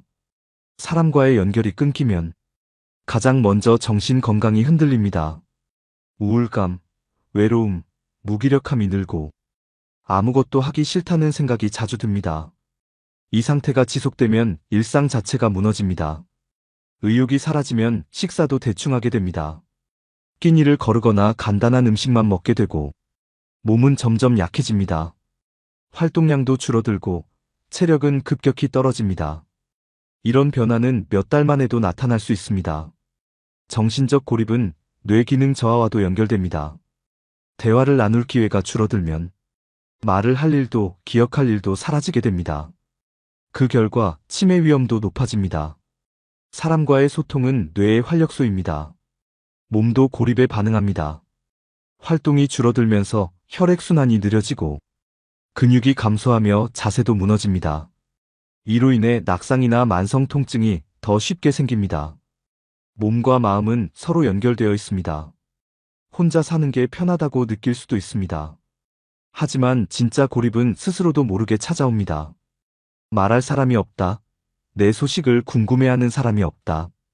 이런 생각이 들기 시작하면 이미 고립이 시작된 것입니다. 관계는 의도적으로 유지해야 합니다. 먼저 연락하는 것이 어색할 수도 있지만 안부 한마디가 다시 관계를 잇는 실마리가 됩니다. 전화, 문자, 영상통화 모두 소중한 연결입니다. 연락은 짧아도 자주 해야 합니다. 동네 주민센터나 복지관을 활용하는 것도 좋은 방법입니다. 비슷한 연령대의 사람들과 가볍게 인사를 나누고 프로그램에 참여하면서 자연스럽게 관계가 만들어집니다. 작은 모임이 삶의 활력이 됩니다. 취미 활동도 중요합니다. 혼자 할 수 있는 것도 좋지만 누군가와 함께 나눌 수 있는 활동이면 더욱 좋습니다. 글쓰기, 노래, 산책, 바둑 같은 활동은 사람과 마음을 이어주는 좋은 도구입니다. 가족과의 연결도 소홀히 하지 마세요. 자녀나 손주와 자주 연락하고 그들의 일상에 관심을 가져주세요. 가족이라는 안정적인 관계는 정서적으로 큰 안정감을 줍니다. 요약하자면 사회적 고립은 단순한 외로움이 아니라 몸과 마음을 동시에 약화시키는 요인입니다. 혼자가 아니라 함께하는 생활을 만들어야 합니다. 말 한마디, 인사 한 번이 건강을 지키는 시작입니다. 지금까지 75세 이후 건강이 급격히 악화되는 6가지 이유를 살펴봤습니다. 근육량 감소, 장기 기능 저하, 만성질환의 영향, 낙상 위험 증가, 뇌 기능 저하, 그리고 사회적 고립까지. 이 모든 변화는 어느 날 갑자기 찾아오는 게 아닙니다. 오랜 시간 동안 천천히 쌓인 작은 무관심이 75세를 기점으로 한꺼번에 드러나는 겁니다. 그래서 지금이 가장 중요한 시기입니다. 작은 습관을 바꾸는 것만으로도 건강 악화를 늦추고 삶의 질을 지킬 수 있습니다. 걷기, 식사, 수면, 대화, 정기검진. 이 5가지만 잘 챙겨도 큰 변화가 생깁니다. 여러분은 오늘 이야기한 6가지 중 가장 공감되거나 지금 실천하고 싶은 항목이 무엇인가요? 댓글로 남겨주시면 많은 분들께 도움이 될 수 있습니다. 영상이 도움이 되셨다면 좋아요와 구독도 부탁드리고 주변 분들과 공유해 주시면 감사하겠습니다. 지금부터라도 하나씩 점검하고 앞으로의 10년 더 건강하고 활기차게 보내시길 바랍니다. 감사합니다.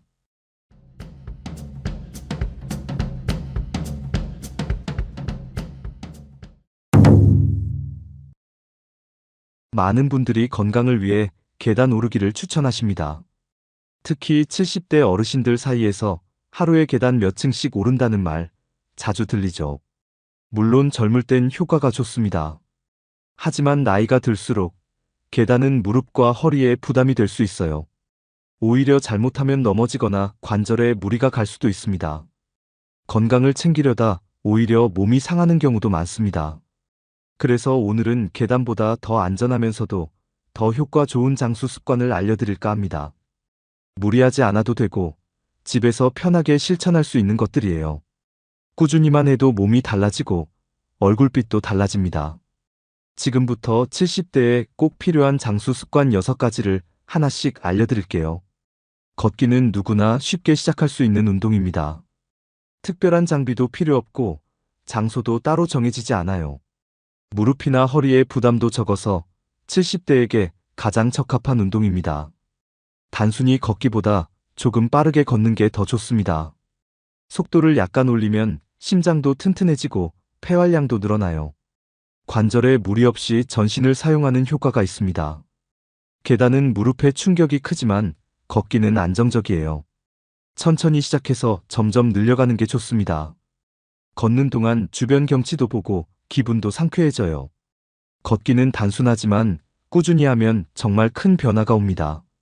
걷기는 혈액순환을 도와주는 최고의 자연 운동입니다. 다리 근육이 움직이면서 피가 위로 잘 올라가요. 심장 기능도 강화돼서 고혈압 예방에도 도움이 됩니다. 숨이 찰 정도까지는 아니어도 약간의 움직임만으로도 효과가 있어요. 특히 당뇨나 고지혈증 있으신 분들에겐 정말 필요한 운동입니다. 혈액이 잘 돌면 손발도 따뜻해지고 얼굴빛도 살아납니다. 뇌로 가는 혈류도 좋아져서 기억력 향상에도 좋습니다. 하루에 30분만 걸어도 온몸이 새로워지는 느낌이 들 수 있어요. 아침이나 해질 무렵 시원한 시간대를 추천드립니다. 혈관 건강은 곧 장수와 직결됩니다. 처음부터 무리해서 많이 걸으려고 하면 오래 못 갑니다. 매일 같은 시간에 걷는 습관을 만드는 게 가장 중요해요. 아침 식사 후나 저녁 식사 후 30분이 적당한 시간입니다. 걷는 장소도 매일 바꾸기보다 익숙한 코스를 정하는 게 좋습니다. 걸으면서 음악을 듣거나 친구와 같이 걸으면 지루하지 않아요. 스마트폰에 만보기 앱을 깔아두면 동기부여가 됩니다. 하루에 몇 걸음 걸었는지 확인하는 것만으로도 재미가 생겨요.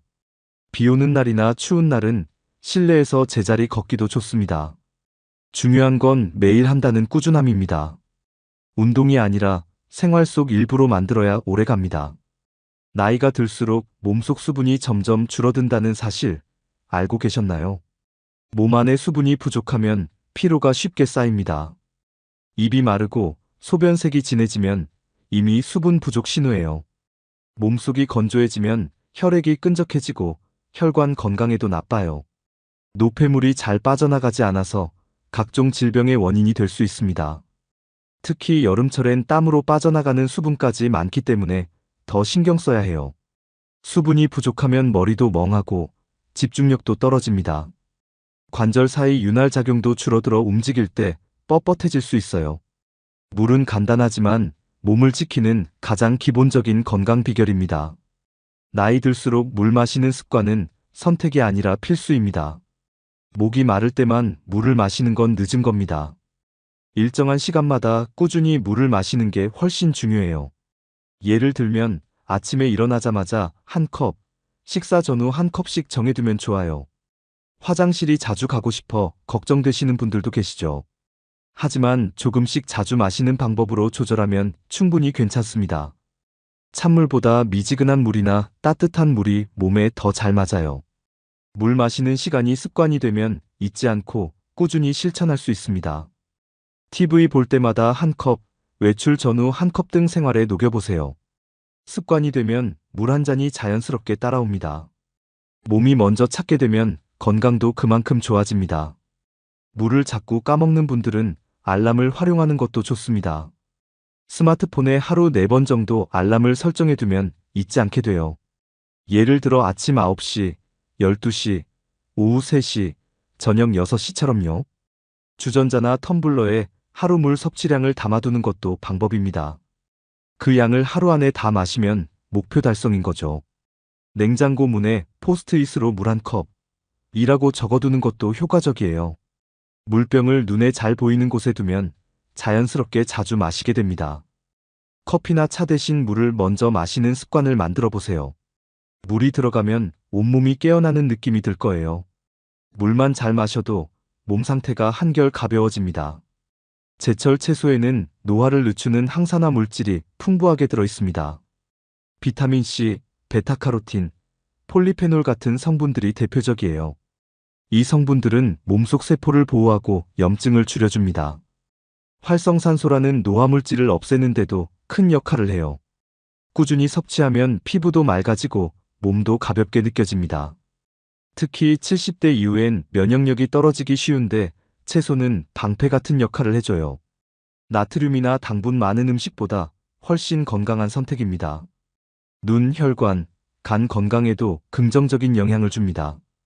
딱 제철일 때 먹으면 맛도 좋고 영양도 최고입니다. 젊게 오래 살고 싶다면 매일 한 끼는 꼭 채소를 챙기세요. 채소는 식이섬유가 많아 장을 튼튼하게 만들어줍니다. 배변 활동이 원활해지면 속이 편하고 피부도 맑아져요. 몸 안이 깨끗해지면 겉도 더 좋아 보이게 됩니다. 특히 70대 이후엔 변비로 고생하는 분들이 많습니다. 이런 분들에겐 채소만큼 좋은 자연약은 없습니다. 채소에 있는 엽록소는 피를 맑게 해주는 역할도 해요. 소화도 잘 되고 위장 부담도 적어서 위 건강에도 좋아요. 하루 한 끼라도 채소 위주로 먹는 것만으로도 큰 변화가 생깁니다. 식단이 가벼워지면 몸도 덜 피곤하고 활동량도 자연스럽게 늘어요. 몸 안에서부터 건강해지는 느낌을 꼭 경험해 보세요. 제철 채소는 가격도 저렴하고 맛도 좋습니다. 마트나 시장에 가면 요즘 나는 채소가 딱 눈에 보여요. 봄에는 냉이나 달래, 여름엔 상추와 오이, 가을엔 배추, 겨울엔 무가 대표적입니다.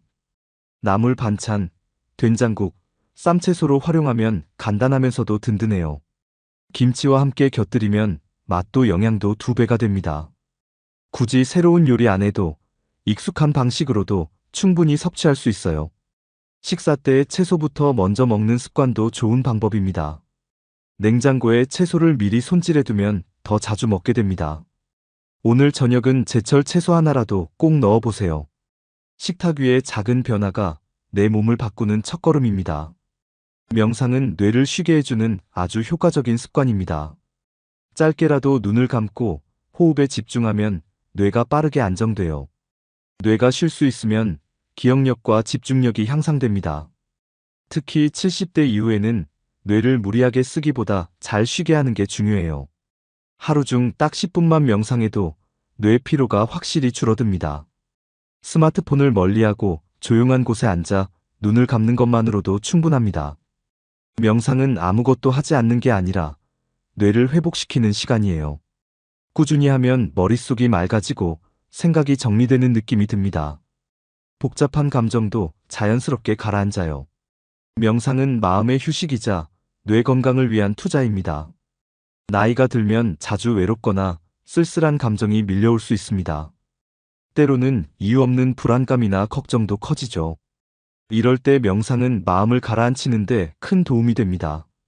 조용히 앉아서 자신의 호흡만 바라보는 시간, 생각보다 큰 안정감을 줘요. 우울감이 있을 때 명상을 하면 감정이 부드럽게 정돈됩니다. 명상은 심리치료의 한 방법으로도 활용되고 있어요. 마음이 평온해지면 잠도 잘 오고 식욕도 조절됩니다.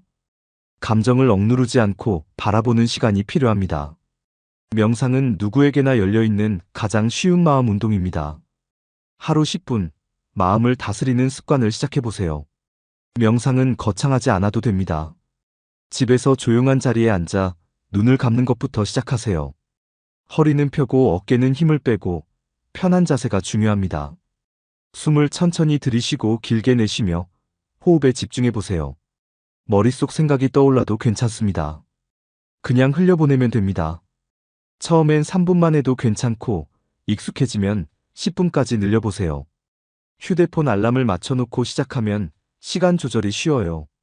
눈을 뜨고 나면 머릿속이 한결 가벼워진 걸 느끼실 수 있을 거예요. 아침 기상 직후나 잠들기 전 시간이 가장 좋습니다. 누구나 할 수 있고 매일 할수록 효과가 커집니다. 손과 발, 눈을 움직이는 소근육 운동은 뇌에 직접적인 자극을 줍니다. 작은 움직임이지만 집중력이 필요해서 뇌가 활발하게 작동해요. 퍼즐 맞추기, 바느질, 색칠하기 같은 활동이 대표적입니다. 이 동작들은 기억력과 판단력을 유지하는 데 도움이 됩니다. 인지기능 저하가 시작되기 전에 미리 꾸준히 해주는 게 중요해요. 눈으로 보고 손으로 맞추고 머리로 판단하는 과정이 뇌를 깨워줍니다. 생각보다 간단한 일상에서도 충분히 효과를 볼 수 있습니다. 스마트폰만 보는 시간보다 훨씬 건강한 뇌 자극이 됩니다. 책을 넘기거나 바느질 실을 꿰는 동작도 훌륭한 운동입니다. 소근육을 자주 움직이는 습관은 치매 예방에도 큰 도움이 됩니다. 나이가 들수록 실외보다 실내에서 할 수 있는 운동이 중요해집니다. 소근육 운동은 장소 상관없이 언제든지 할 수 있어요. 퍼즐 한 조각을 맞추는 것도 훌륭한 뇌 운동입니다. 간단한 스도쿠나 낱말 퍼즐도 추천할 만합니다. 이런 활동은 뇌의 여러 부위를 동시에 자극해 줍니다. 치매 예방 프로그램에도 이와 비슷한 활동들이 포함되어 있어요. 머리를 쓰면서 손을 움직이는 것이 핵심입니다. 하루에 10분에서 20분만 해도 효과가 있습니다. TV 보시면서도 할 수 있으니 부담이 없습니다. 작고 반복적인 움직임이 건강한 뇌를 만들어줍니다. 퍼즐 맞추기는 집중력과 관찰력을 동시에 키울 수 있습니다. 글쓰기는 기억력과 창의력을 동시에 자극해주는 활동이에요. 오늘 있었던 일이나 감사한 일 한 가지씩 적어보는 것부터 시작해보세요. 바느질은 손의 감각을 유지하고 집중력을 기르는데 탁월합니다. 십자수나 코바늘 뜨기 같은 취미도 좋은 뇌 운동이 됩니다. 간단한 일기나 손편지를 써보는 것도 효과적이에요. 그림 그리기나 색칠하기 책도 감정 안정에 도움이 됩니다. 어떤 활동이든 자신이 즐길 수 있는 것이 가장 좋습니다. 꾸준히 하면 실력이 늘고 성취감도 커져요. 나만의 소근육 운동 루틴을 만들어 보세요. 사람과 대화하는 건 생각보다 더 큰 뇌 운동입니다. 어떤 말을 할지 생각하고 그걸 표현하면서 뇌가 활성화돼요. 상대방 이야기를 듣고 반응하는 것도 인지력 유지에 좋습니다. 하루에 몇 마디만 해도 뇌는 자극을 받습니다. 말하기는 기억력을 유지하고 감정 표현에도 도움이 됩니다. 감정을 말로 표현하면 스트레스도 줄어들어요. 말하지 않고 혼자만 생각하면 부정적인 감정이 쌓이기 쉽습니다. 대화는 감정 조절에도 중요한 역할을 해요. 말은 뇌와 마음을 동시에 자극하는 훌륭한 습관입니다. 조용한 생활보다 말하는 생활이 뇌 건강에 훨씬 좋습니다. 사람이 외로우면 병이 먼저 온다는 말 정말입니다. 대화가 많은 사람은 마음이 편안하고 안정적이에요. 웃고 떠드는 시간 자체가 힐링이 됩니다. 특히 나이 들수록 마음 건강이 몸 건강보다 더 중요해져요. 혼자 있는 시간이 길어질수록 우울감도 함께 올라갑니다. 정서적 안정이 있으면 잠도 잘 오고 소화도 잘 됩니다. 이야기 나누는 것만으로도 삶에 활력이 생깁니다. 장수한 어르신들 대부분이 주변 사람과 잘 어울리는 성격입니다. 외로움보다 좋은 친구 하나가 장수의 비결입니다. 사람 사이에서 얻는 에너지가 가장 강력한 보약입니다. 대화는 억지로 하는 것보다 자연스럽게 시작하는 게 좋아요. 엘리베이터에서 날씨 좋네요. 한마디 건네보세요. 마트나 시장에서 점원과 인사 나누는 것도 좋은 연습입니다. 가족에게 전화를 걸어 안부를 묻는 것도 좋은 대화 시작이에요. 식사 중엔 TV보다 가족과 이야기를 나눠보세요. 친구에게 손편지를 써보는 것도 따뜻한 연결이 됩니다. 모임이나 동호회가 있다면 꾸준히 참여해보세요. 소소한 안부 인사만으로도 기분이 좋아집니다. 말이 오가면 마음도 자연스레 풀립니다. 대화는 작지만 삶을 크게 바꾸는 힘이 있습니다. 오늘 알려드린 6가지 습관, 어렵거나 무리한 것 하나도 없었습니다. 계단 오르기가 힘드신 분들도 이 방법들은 누구나 쉽게 따라 하실 수 있어요. 중요한 건 작아 보여도 매일 실천하는 꾸준함입니다. 매일 10분 걷기, 물 한 잔, 짧은 대화, 이것들이 쌓이면 건강이 달라집니다. 몸이 건강해지면 마음도 밝아지고 얼굴빛도 환해져요. 여러분은 이 중 어떤 습관부터 시작해보고 싶으신가요? 댓글로 나는 이거부터 해볼래요 하고 남겨주시면 좋겠습니다. 혹시 이미 실천하고 계신 좋은 습관이 있다면 함께 나눠주세요. 영상이 도움되셨다면 좋아요와 구독, 그리고 주변 분들께 공유 부탁드릴게요. 건강한 습관 하나로 여러분도 더 젊고 활기찬 하루를 만들 수 있습니다.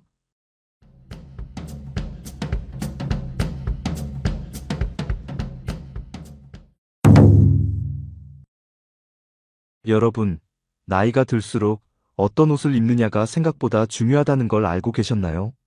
대부분 이렇게 말합니다. 깔끔하게만 입으면 괜찮지 않을까?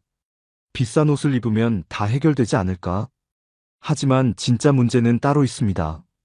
바로 옷의 색입니다. 잘못된 색을 입으면 10년은 더 늙어 보일 수 있습니다. 아무리 좋은 옷을 입어도 색이 잘못되면 얼굴빛까지 어두워집니다. 사람들은 무의식적으로 색을 통해 인상을 판단합니다. 그래서 색 하나가 전체 이미지를 좌우합니다. 나이 들어 보이는 색을 입으면 활기도 사라지고 얼굴이 칙칙하고 피곤해 보이기 쉽습니다. 반대로 어려 보이는 색을 입으면 생기가 돌고 활력이 느껴집니다. 옷색 하나로 인생이 달라질 수 있습니다. 그런데 많은 분들이 색에 대한 중요성을 간과합니다. 검정이나 회색 같은 어두운 색을 무조건 고집합니다. 또는 너무 흐릿한 색만 입기도 합니다. 심지어 지나치게 강한 원색을 선택해 더 부담스러워 보이기도 합니다. 오늘 영상에서는 나이 들어 절대 피해야 할 옷색을 알려드리고 대신 어떤 색을 입어야 동안처럼 보일 수 있는지까지 알려드리겠습니다. 조금만 신경 써도 얼굴이 확 달라질 수 있습니다. 옷장에서 이 색만 바꿔도 인상이 바뀝니다. 오늘 영상 끝까지 보시고 꼭 참고해 보세요. 그럼 바로 시작하겠습니다. 많은 분들이 검정색을 고급스럽고 깔끔하게 생각합니다. 물론 검정은 멋진 색입니다. 하지만 전체를 어둡게 하면 얼굴빛까지 죽어버립니다.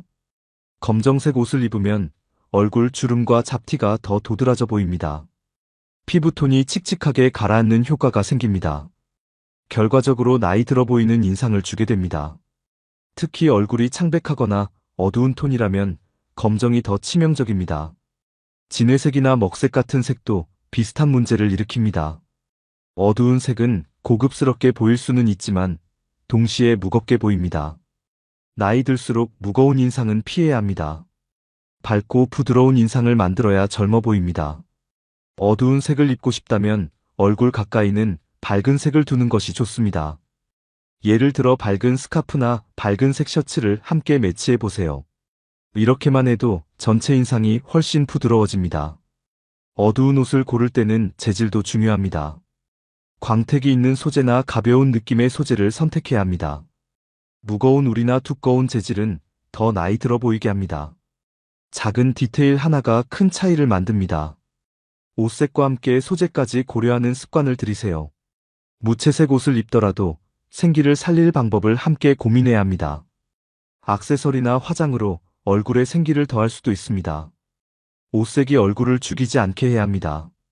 얼굴빛을 살리는 옷색 고르기가 무엇보다 중요합니다. 어두운 색은 적당히, 밝은 색을 함께 활용하는 감각이 필요합니다. 어두운 색만큼이나 문제가 되는 것이 흐린 색입니다. 베이지나 연한 회색 같은 색이 대표적입니다. 이런 색은 피부를 창백하고 힘없게 보이게 만듭니다. 얼굴에 생기가 사라지고 힘이 없어 보이는 인상을 줍니다. 나이가 들수록 얼굴빛이 자연스럽게 약해지기 때문에 흐린 색을 입으면 그 약함이 더 도드라져 보입니다. 특히 베이지는 피부와 색이 비슷해 얼굴이 더 뚜렷하지 않게 됩니다. 연한 회색도 비슷한 문제를 일으킵니다. 색이 흐릿하면 사람 자체가 흐릿해 보입니다. 눈에 띄지 않고 존재감이 약해지는 느낌을 줍니다. 그래서 중요한 자리나 만남에서는 특히 주의해야 합니다. 흐린 색을 입을 때는 반드시 포인트를 주어야 합니다. 예를 들어 진한색 스카프를 두르거나 밝고 생기 있는 액세서리를 함께 매치하는 방법이 있습니다. 립스틱 색을 조금 더 선명하게 해주는 것도 좋은 방법입니다.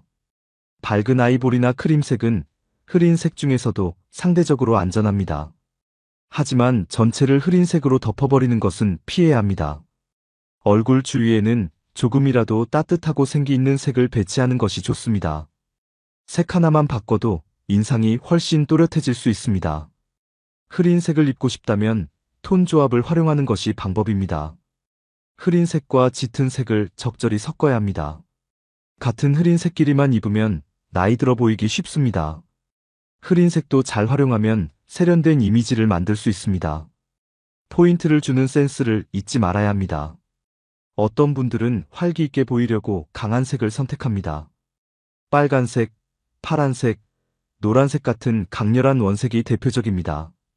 물론 젊은 사람들에게는 이런 색이 잘 어울립니다. 하지만 나이가 들수록 강한 색은 조심해야 합니다. 피부가 연약해지고 색의 대비가 너무 심해지기 때문입니다. 강한 원색은 얼굴의 주름과 잡티를 더 도드라지게 보이게 합니다. 피부톤과 색깔이 따로 놀게 되는 경우가 많습니다. 전체적인 조화가 깨지면서 어색해 보일 수 있습니다. 강한 원색은 포인트로만 활용하는 것이 좋습니다. 예를 들어 빨간 가방이나 파란 스카프 정도가 적당합니다. 옷 전체를 강렬한 색으로 입는 것은 피해야 합니다. 상의는 부드러운 색을 입고 하의나 소품으로 포인트를 주는 방법이 좋습니다. 강한 색을 선택할 때는 톤을 낮춘 색을 고르는 것도 방법입니다. 와인색, 짙은 남색 같은 톤 다운된 색은 부담을 줄일 수 있습니다. 강렬한 색을 입더라도 주변 색과 조화를 고려해야 합니다. 너무 튀지 않게 균형을 잡아야 자연스러워집니다. 옷색과 얼굴빛이 자연스럽게 어우러져야 합니다. 색이 튀기만 하면 젊어 보이는 것이 아니라 어색해집니다. 잘못된 색 선택은 오히려 나이를 더 들어 보이게 합니다. 무조건 눈에 띄는 색을 고르는 것은 좋은 방법이 아닙니다. 전체적인 조화와 부드러움을 생각해야 합니다. 세련된 이미지는 색의 조화에서 나옵니다. 강한 색은 전략적으로 포인트로만 활용하세요. 과한 색은 피하고 자연스럽게 조화를 이루는 것이 핵심입니다. 옷색을 고를 때 가장 중요한 것은 내 피부톤과 어울리느냐입니다. 아무리 좋은 색이라도 피부와 맞지 않으면 전체 인상이 무너집니다. 피부가 어두운 편인데 밝은 회색을 입으면 더 칙칙해 보입니다. 피부가 밝은데 지나치게 짙은 남색을 입으면 얼굴이 떠 보입니다. 피부톤을 살려주는 색을 입어야 얼굴빛이 살아납니다.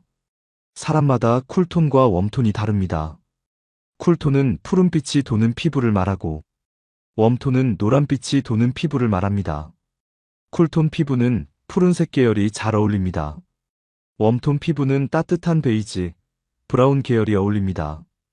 쿨톤에게 어울리는 대표적인 색은 네이비, 연한 핑크입니다. 웜톤에게 어울리는 대표적인 색은 살구색, 올리브색입니다. 자신이 어떤 톤인지 알고 고르는 것이 중요합니다. 모를 경우는 얼굴에 색을 직접 대어보는 것이 가장 빠릅니다. 얼굴빛이 환해 보이면 맞는 색입니다. 얼굴이 칙칙하거나 어두워 보이면 맞지 않는 색입니다. 옷색을 고를 때 거울 앞에서 직접 확인해 보세요. 색 하나 바꿨을 뿐인데 얼굴 전체가 환해지는 경험을 할 수 있습니다. 피부톤에 맞는 색을 입으면 나이보다 훨씬 젊어 보입니다. 반대로 맞지 않는 색을 입으면 아무리 좋은 옷도 소용없습니다. 색은 얼굴을 밝혀주는 조명이 되어야 합니다. 밝고 생기 있는 인상을 위해 내 피부에 맞는 색을 꼭 찾으세요. 옷색 하나가 인생을 바꿀 수 있습니다. 오늘 당장 옷장에서 피부톤에 맞지 않는 옷을 정리해보세요. 나이가 들수록 한 가지 색만 입는 것보다는 색 조합이 중요해집니다. 단색으로만 입으면 너무 밋밋하고 단조로워 보일 수 있습니다. 다양한 색을 자연스럽게 조합하는 감각이 필요합니다. 같은 계열의 색을 부드럽게 연결하는 톤온톤 매치가 좋습니다. 예를 들면 연한 베이지와 진한 브라운을 함께 입는 방법입니다. 비슷한 색끼리 조합하면 부드럽고 세련된 느낌이 납니다. 너무 극단적으로 다른 색을 섞으면 어색할 수 있습니다. 자연스럽게 흐르는 듯한 색 조합이 가장 좋습니다. 톤인톤 매치도 좋은 방법입니다. 전체적인 색조는 비슷하게 유지하되 명도만 조금 다르게 주는 방법입니다. 예를 들어 연한 블루 셔츠에 진한 블루 바지를 매치하는 식입니다. 같은 계열의 색을 달리하면 심플하면서도 멋스러워 보입니다. 무채색 옷을 입을 때도 포인트 색을 하나 추가해 보세요. 베이지 옷에 와인색 가방을 드는 식으로 포인트를 주면 됩니다. 이렇게 작은 차이가 인상을 크게 달라지게 합니다. 지나치게 많은 색을 섞는 것은 피해야 합니다. 두 가지 정도 색으로 조화롭게 맞추는 것이 가장 안전합니다. 무조건 튀는 색보다 부드럽고 조화로운 색이 어려 보이게 합니다. 색 조합을 잘하면 옷에 신경을 많이 쓴 느낌을 줄 수 있습니다. 깔끔하면서도 자연스러운 이미지를 만들 수 있습니다. 스타일은 디테일에서 결정됩니다. 작은 색 차이를 조정하는 감각을 키우세요. 나이에 맞는 세련된 색 조합이 결국 인상을 결정합니다. 오늘부터 색 조합 연습을 시작해보세요. 나이 들어도 어려 보이고 싶은 마음은 모두 같을 겁니다. 그런데 단순히 옷을 잘 입는 것만으로는 부족합니다. 또한 이미지를 만드는 데는 색 선택이 결정적입니다. 밝고 부드러운 색을 활용하는 것이 핵심입니다. 대표적으로 핑크 계열이 있습니다. 연한 핑크색은 얼굴에 생기를 불어넣어줍니다. 혈색이 돌아 보이면서 자연스럽게 어려 보이는 효과를 줍니다. 라벤더 같은 연보라색도 매우 좋은 선택입니다. 라벤더 색은 부드러우면서도 고급스러운 느낌을 줍니다. 민트색 역시 시원하고 생기 있는 인상을 만들어줍니다. 이 세 가지 색은 동안 이미지를 위해 적극 활용할 수 있습니다. 중요한 점은 색이 너무 진하지 않게 선택하는 것입니다. 연하고 부드러운 톤이 얼굴빛을 살려줍니다. 밝은 베이지나 크림색도 동안 효과에 도움이 됩니다. 밝은 색을 상의에 활용하면 얼굴 주위가 자연스럽게 환해집니다. 얼굴빛이 살아야 전체 인상이 젊어 보입니다. 강한 색보다 부드럽고 은은한 색을 선택하세요. 부담스럽지 않게 자연스럽게 스며드는 색이 가장 좋습니다. 평소 검정이나 회색을 즐겨 입었다면 오늘부터라도 작은 아이템부터 바꿔보세요. 스카프나 니트 하나만 바꿔도 분위기가 달라집니다. 동안 색은 단순한 유행이 아닙니다. 나를 더 생기 있고 건강해 보이게 만드는 중요한 선택입니다. 지금 바로 동안 색으로 스타일 변신을 시작해보세요. 오늘은 나이 들어 절대 입지 말아야 할 옷색과 동안처럼 보이게 하는 색 고르는 방법을 함께 알아봤습니다. 첫 번째는 어두운 색만 고집하면 늙어 보인다는 것. 두 번째는 지나치게 흐린 색도 문제라는 것. 세 번째는 강한 원색이 오히려 부담을 준다는 것. 네 번째는 피부톤과 맞지 않는 색이 최악이라는 것. 다섯 번째는 나이에 맞는 세련된 색 조합이 필요하다는 것. 여섯 번째는 동안 이미지를 만드는 특별한 색이 따로 있다는 사실입니다. 옷색 하나 바꾸는 것만으로도 인생이 달라질 수 있습니다. 얼굴빛이 달라지고, 인상이 밝아지고, 사람들에게 주는 이미지가 훨씬 젊고 활기차게 변할 수 있습니다. 옷을 새로 살 필요도 없습니다. 가지고 있는 옷 중 색만 바꿔 조합하면 됩니다. 작은 변화지만 효과는 정말 큽니다. 오늘 영상 보시면서 가장 바꿔보고 싶은 색은 무엇인가요? 그리고 또한 효과를 위해 도전해보고 싶은 색이 있다면 어떤 색인가요? 여러분의 생각을 댓글로 남겨주세요. 서로 좋은 정보를 나누면서 함께 더 젊어질 수 있으면 좋겠습니다. 좋아요와 구독 눌러주시고 이 영상이 도움이 될 것 같은 가족이나 친구에게도 꼭 공유해주세요.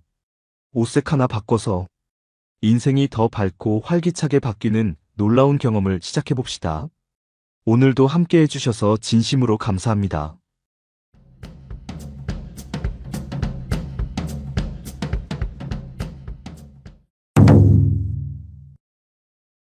여러분, 80 넘은 나이에도 근육이 단단한 분들 보면 어떤 생각 드시나요? 원래 운동 좋아했겠지라든지 체질이 좋았겠지라고들 많이 말하십니다. 그런데 실제로는요, 그런 분들에게는 공통된 습관이 있었습니다. 젊을 때부터 몸을 쓰던 분들만 그런 게 아니었습니다. 오히려 70 넘어서 운동을 시작한 분도 많았어요. 중요한 건 늦게 시작해도 지속한 습관이 있다는 겁니다. 근육은 나이와 상관없이 관리하면 지킬 수 있습니다. 반대로 가만히 있으면 젊은 사람이라도 금방 줄어들어요. 그래서 80 넘은 나이에도 근육이 유지되는 건 운이 아니라 관리의 결과입니다. 그리고 그 관리법, 생각보다 아주 간단합니다. 오늘 영상에서는 근육 많은 80대 분들의 특징 6가지를 알려드릴게요. 매일 실천할 수 있는 아주 쉬운 방법들이니까 부담 갖지 않으셔도 됩니다. 처음엔 작게 시작해도 괜찮습니다. 꾸준히만 하면 분명히 변화가 생깁니다. 지금부터 하나씩 확인해 보세요. 80 넘은 분들 중 근육 많은 분들의 공통점, 매일 몸을 움직인다는 점입니다. 운동장에 나가는 게 아니더라도 집 안이라도 꾸준히 움직여요. 계단 오르기, 정원 돌기, 빨래 널기처럼 일상활동이 모두 운동입니다. 중요한 건 움직이느냐, 가만히 있느냐의 차이입니다. 하루에 단 30분이라도 몸을 움직이면 근육은 유지됩니다. 가만히 앉아있는 시간이 길수록 근육은 빠르게 줄어듭니다. 그래서 일부러라도 일어나서 팔이나 다리를 움직이는 시간이 필요해요. 잠깐씩 움직이는 것만으로도 혈액순환이 좋아지고 기운이 살아납니다. 무리하게 걷지 않아도 괜찮습니다. 천천히 움직이더라도 꾸준히 하는 게 핵심이에요. 특히 아침에 햇볕 받으며 천천히 걷는 건 근육뿐 아니라 기분까지 좋게 만들어줍니다. 걷기 전에 간단한 스트레칭을 해주면 부상도 막을 수 있어요. 앉아있을 땐 다리 들어 올리기 같은 간단한 동작을 자주 해보세요. 움직이는 습관 하나로도 몸이 확실히 달라집니다. 80 넘어서도 매일 몸을 움직이는 사람은 절대 약해지지 않습니다. 나이가 들수록 근육이 자연스럽게 줄어들기 때문에 단백질 보충이 매우 중요합니다.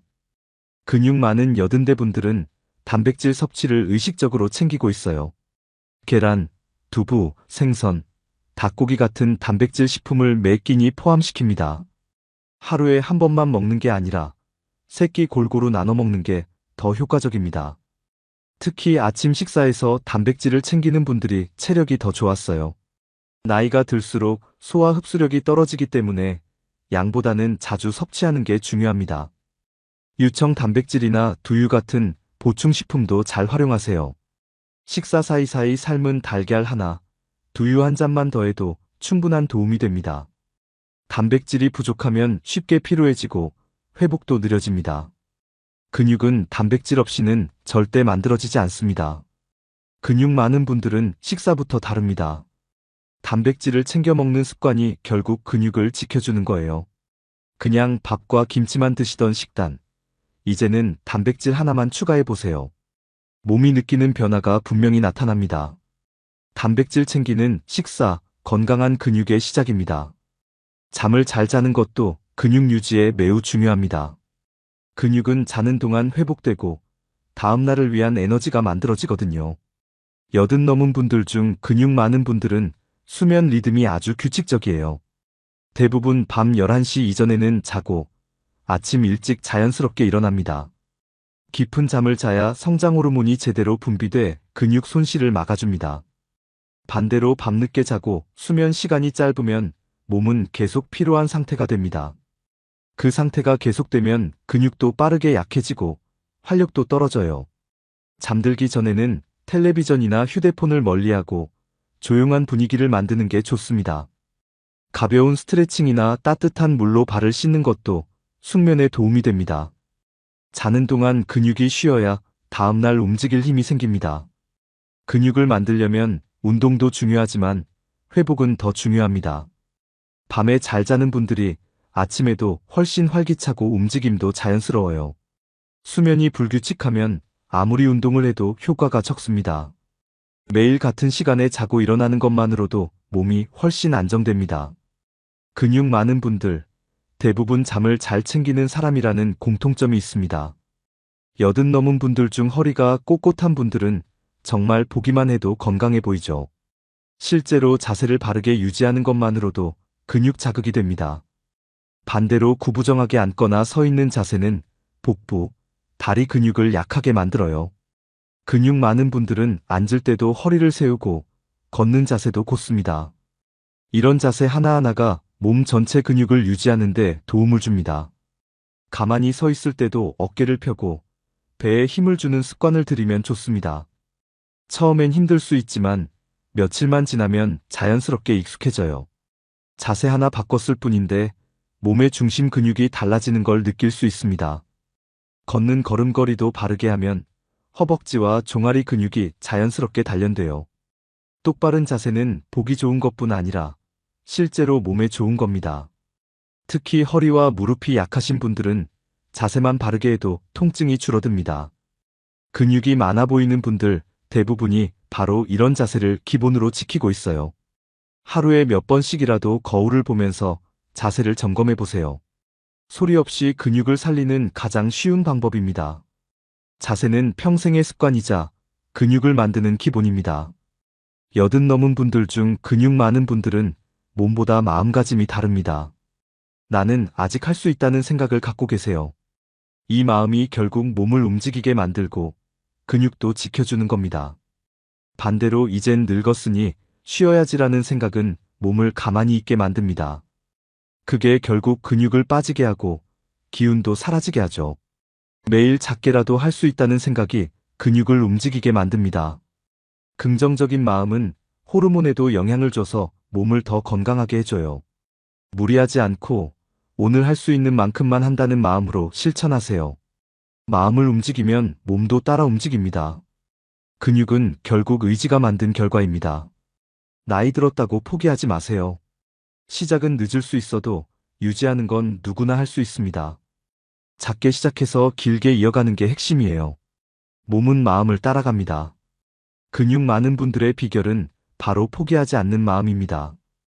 80 넘은 분들 중 근육 많은 분들은 공통적으로 근력 운동을 놓지 않으세요. 무겁지 않더라도 내 몸을 이용해 할 수 있는 운동은 다양합니다. 벽을 짚고 하는 푸시업, 의자를 이용한 스쿼트, 고무밴드 운동 등 어렵지 않아요. 이런 운동을 주 3회 이상만 꾸준히 해도 근육은 유지됩니다. 오히려 유산소 운동보다 근력 운동이 근육 유지에는 더 직접적인 도움이 됩니다. 관절에 무리가 가지 않도록 천천히 정확한 자세로 하는 게 중요해요. 하루에 10분에서 15분 정도만 투자해도 충분한 효과를 볼 수 있습니다. 근육은 자극을 줘야 만들어지고 유지됩니다. 아무것도 하지 않으면 나이에 상관없이 빠르게 줄어듭니다. 근력 운동은 평생 이어가야 할 건강 습관이에요. 처음부터 무리하지 마세요. 몸 상태에 맞게 할 수 있는 동작부터 시작하면 됩니다. 반복하다 보면 자연스럽게 체력도 함께 늘어납니다. 중요한 건 무거운 게 아니라 꾸준함입니다. 여든에도 근육을 유지하는 비결, 바로 끊임없는 근력 자극에 있습니다. 오늘 이야기 들으시면서 나도 할 수 있을까? 하는 생각 드셨나요? 정답은 당연히 할 수 있다입니다. 근육은 나이와 관계없이 관리하면 유지됩니다. 80 넘은 분들 중 근육 많은 분들은 절대 특별한 사람이 아니었어요. 단지 작은 습관을 꾸준히 실천했을 뿐입니다. 매일 움직이고, 단백질을 잘 챙기고, 잠을 잘 자고, 자세를 바르게 유지하고, 긍정적인 생각을 가지고 근력 운동을 멈추지 않았습니다. 이 6가지 중 하나만이라도 오늘부터 시작해보세요. 몸은 늦게라도 변화에 반응합니다. 근육은 건강의 기둥입니다. 여러분은 지금 어떤 습관부터 실천하고 싶으신가요? 댓글로 나눠주시면 서로 힘이 될 수 있습니다. 영상이 도움이 되셨다면 좋아요와 구독 꼭 부탁드립니다. 가족이나 친구에게도 공유해서 함께 건강한 습관을 만들어 보세요. 여든에도 건강한 몸, 지금부터 함께 만들어 갑시다.